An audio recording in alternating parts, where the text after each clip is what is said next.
লাইবা আপনাকে অসংখ্য ধন্যবাদ। আপনি জানেন যে গতকাল রাত থেকেই যৌথ বাহিনীর যে রাতভর অভিযান জেলা প্রশাসনের নেতৃত্বে সেটি কিন্তু চলমান রয়েছে এবং এখন পর্যন্ত যতদূর জানা গেছে সেই অভিযান চলমান থাকবে। আমরা ঠিক এই মুহূর্তে যেখানে অবস্থান করছি সেই জায়গাটি ভোলাগঞ্জ থেকে অন্তত ২৯ কিলোমিটার দূরে।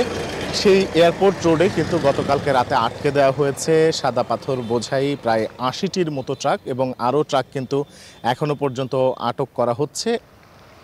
এখনও পর্যন্ত সুনির্দিষ্টভাবে সেই সর্বোচ্চ বা এখন পর্যন্ত কতগুলো ট্রাককে আটক করা হয়েছে সে বিষয়ে সুনির্দিষ্ট তথ্য দেওয়া না গেলেও এখন পর্যন্ত বলা হচ্ছে যে এই অভিযান ততক্ষণ পর্যন্ত চলমান থাকবে যতক্ষণ পর্যন্ত না ভোলাগঞ্জ থেকে লুট বা চুরি হয়ে যাওয়া যে পাথরগুলো সবগুলো উদ্ধার করা যাচ্ছে।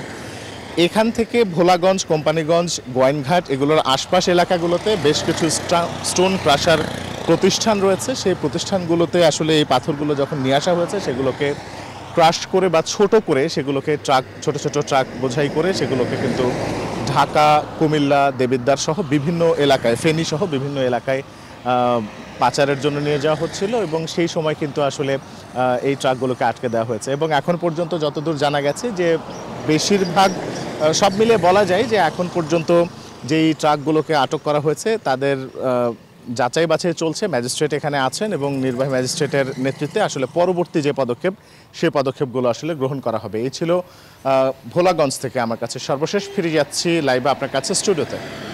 এক্সট্রিম মশার কয়েল প্ল্যান্ট ফাইবার দিয়ে তৈরি, তাই সহজে ভাঙে না, সুগন্ধিযুক্ত ও নিরবিচ্ছিন্নভাবে জ্বলে। ডেঙ্গু, চিকুনগুনিয়া বাহি সহ যে কোনো মশার বিরুদ্ধে দেয় এক্সট্রিম সুরক্ষা।